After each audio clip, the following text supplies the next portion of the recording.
What's up, y'all? Welcome to another episode of Real Uncomfortable Conversations. I am your host, Ms. Treasure Gems, and today in the studio we have a guest from my past, someone who I already have a relationship with, and I want you to know who this person is. She goes by the name of Louboutin Barbie, if you do not know who she is. Her name is Carmen.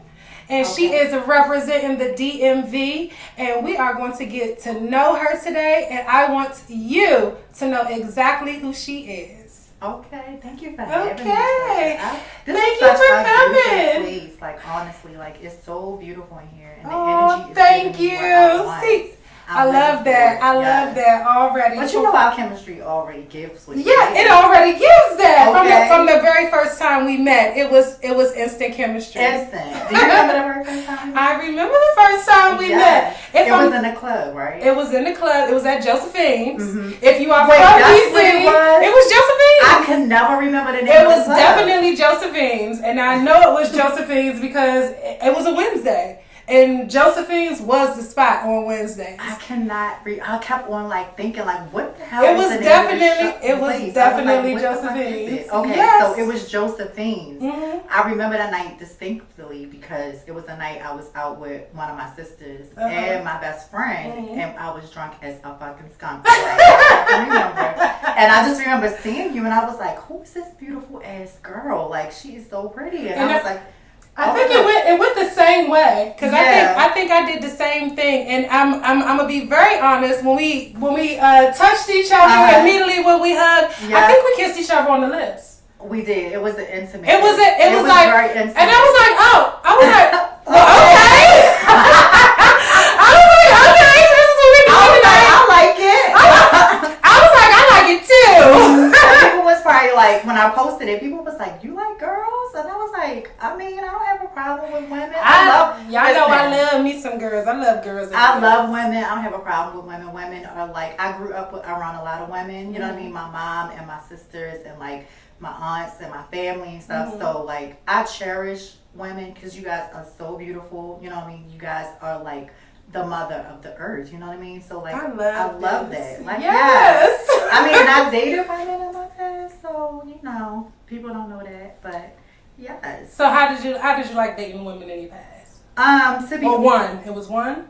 Well, I dated a couple, but yeah, it's like I don't really date women anymore. I mean, that was something I did in my past, but I talk to trans men, and you know, no shade to trans men. It's like something I tried, and it wasn't like I was just doing it because people want to experience things. I did it because I loved that person and I was in love with them, and it was a relationship, and sometimes things don't work out. Right. And I had to realize it's like you have to be comfortable with yourself and know who you are always in order to be in a relationship. So yeah, but I wish things didn't go the way they did. Shout out to the person I used to date, but you know, I haven't seen them in a long time, but I wish them well in their life and their transition and their future endeavors, wherever they may be. I hope things are going great for them. Okay, that's what's up. See, that's how you know when it's just a natural chemistry that you have with somebody. We didn't skip full intro, all of that other stuff. Yeah. I'm gonna back it up a little bit. I'm sorry.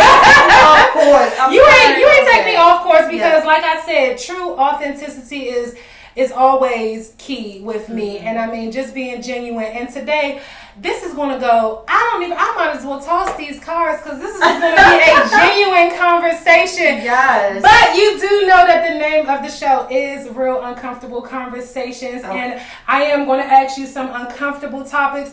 But I have a variety of different things that I want to get into. I talk a little bit about media. I talk a little bit about politics, fun, love, sex, drugs. It can go any type of way. Okay. We're going to read the room, and if the cards go down and we just have an open conversation, y'all are going to be privy to some good talks today. Okay. I love it. Like, I'm here for it. Yes. I love that. And congratulations on this podcast, by the way. I want to say that I'm proud of you. Oh, thank you, boo. I appreciate anything that you do. I want to say, like, I support you. You know, we might not speak all the time, or we might not have, like, dialect or conversations here and there, but I do want to say, like, I'm proud of you. And thank you. I appreciate that so much. Thank you. Yes. I'm going to throw that right back in reverse, and I'm going to congratulate you because you're doing all of this. You're all over the place, and I'm just catching back up with you personally. I mean, if you do not know, I mean, I did used to have my Instagram a long time ago, which was how I stayed connected with so many people. Mm-hmm. But unfortunately, when I launched my spa bus, my Instagram was hacked a few days before I opened up my business, which kind of definitely sent me into a downward spiral. It took me 10 years to build up that Instagram. So yes, I was at 200,000. It was gone. But I found you again, and I'm like, hold on, wait a minute, is this? Oh my God, yes. You know, people be changing their names on Instagram because it was Carmen. It was Carmen when I had first met you. It is still Carmen on there. You'll see Carmen on there, but it's Louboutin Barbie. Yes, because we red bottoms out here. The first. I think everybody's like a Louboutin now, but shout out to the house of Louboutin, the Kiki house. I see y'all. I love y'all, but I was the original mother. And thank you. I remember my first pair of red bottoms. My first pair of red bottoms was the $2,000. They was the taupe. Which one? The daffodils. They was the boots. They wasn't the daffodils, but they was like mule, but they was high. And they were so daggone tall. It was no way. I had absolutely no business. And I was very new to red bottoms. Oh my God, they so uncomfortable sometimes. I said, listen, when I go in my closet now and I look at how many pair I have, I just be like, dang, I really, really have a lot of pair of red bottoms that I have literally not worn in years. Girl. Years. Sell them.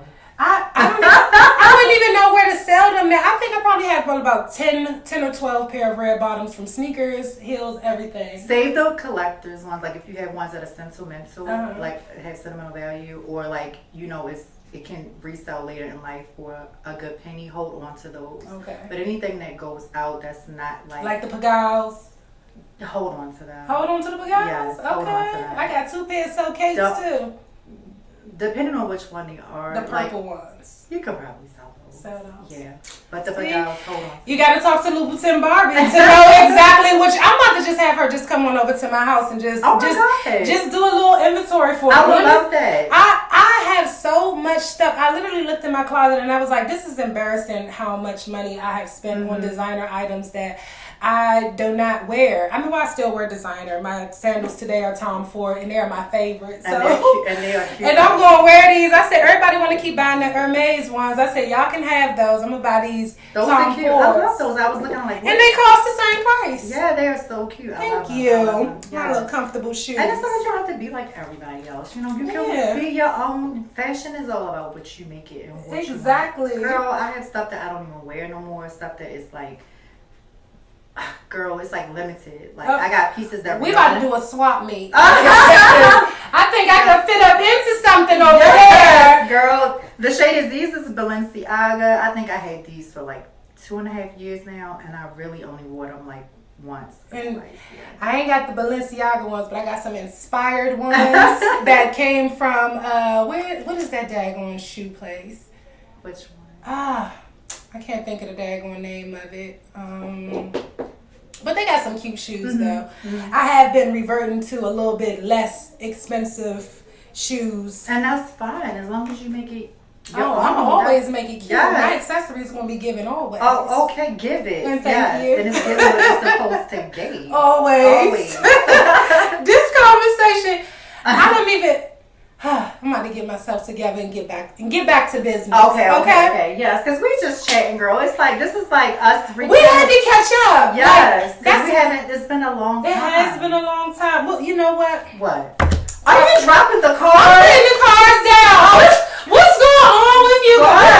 What's new with you? Where have you been at? What's been going on?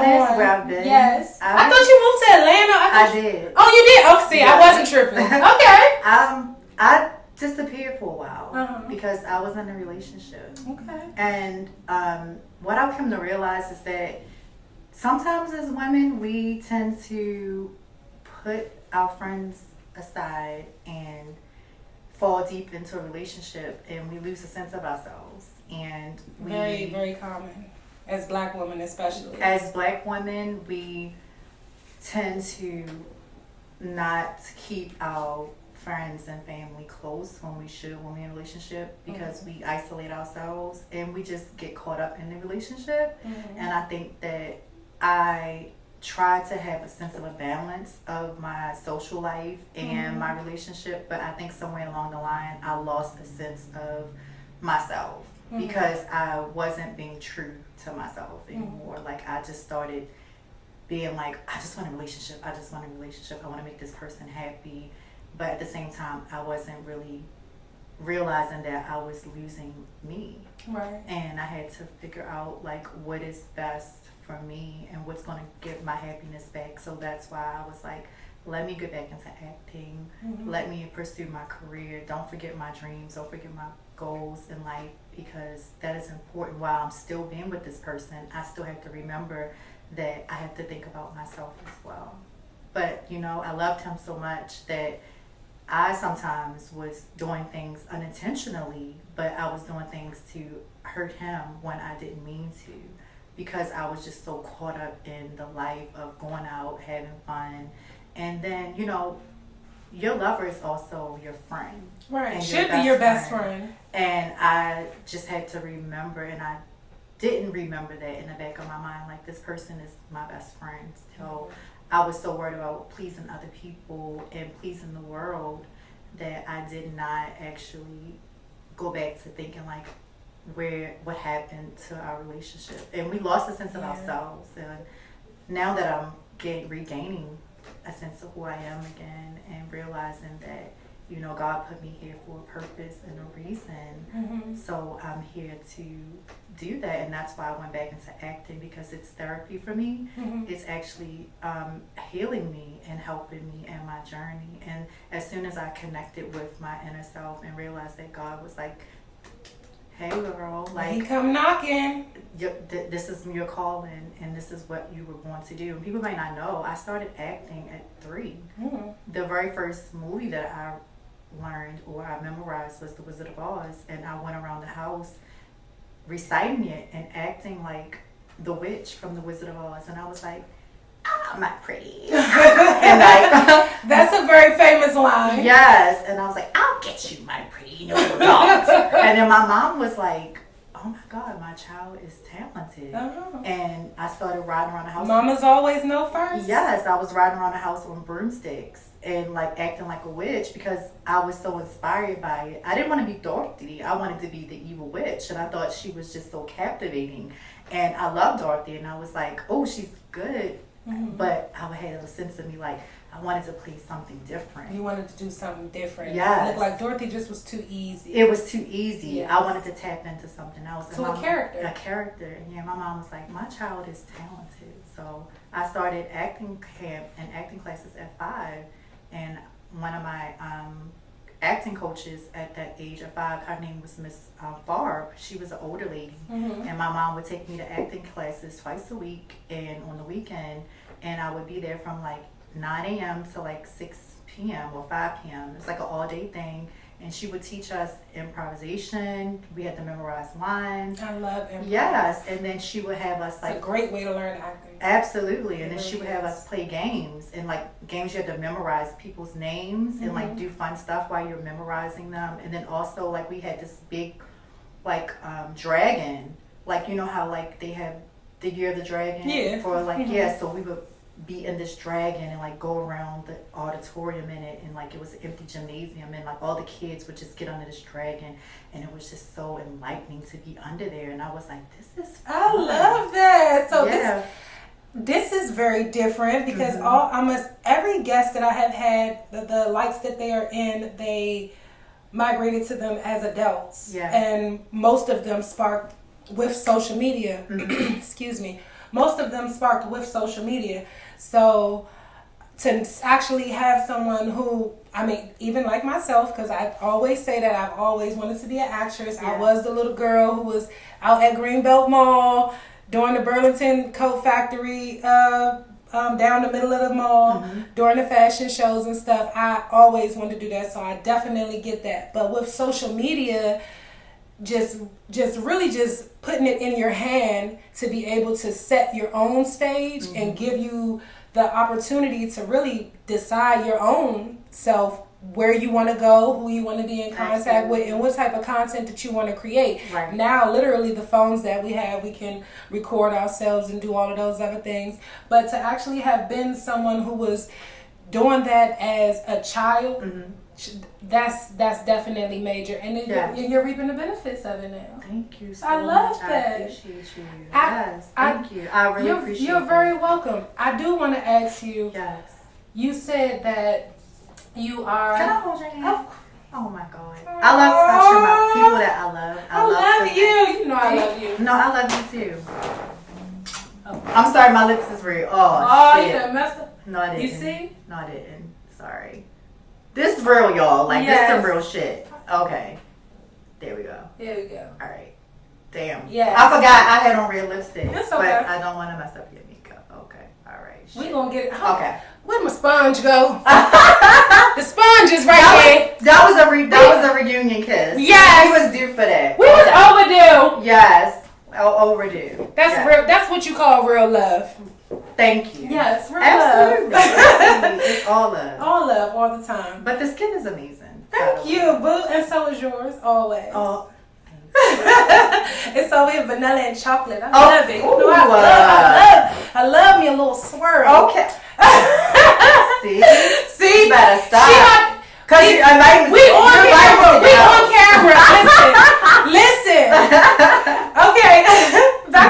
Back to what I was going to say though. Since you said that you had lost yourself in your relationship, because this is something that a lot of people do actually end up doing when they are in relationships. They do lose themselves. They forget what their purpose is, what it is that they're trying to do, and different things like that. But when you were doing that transition and realizing who you were, did you stay with your partner? Yeah, we were together for a long time. Okay, so we got together in 2016. So you're still with the same person? We're not together anymore. No, unfortunately we're not. But at the same time, you know, I still care. But I know, like, we both have a journey, and we both have to get to our destination. And God wants us to get there probably separately. But I still wish him well. I still love him. I still care about him. You know, I still want him to do great in life, and I will always support him. But I just know that sometimes things don't work out how they're supposed to. But at the same time, I will always want to make sure he's okay in life, and I always want to see him at his best.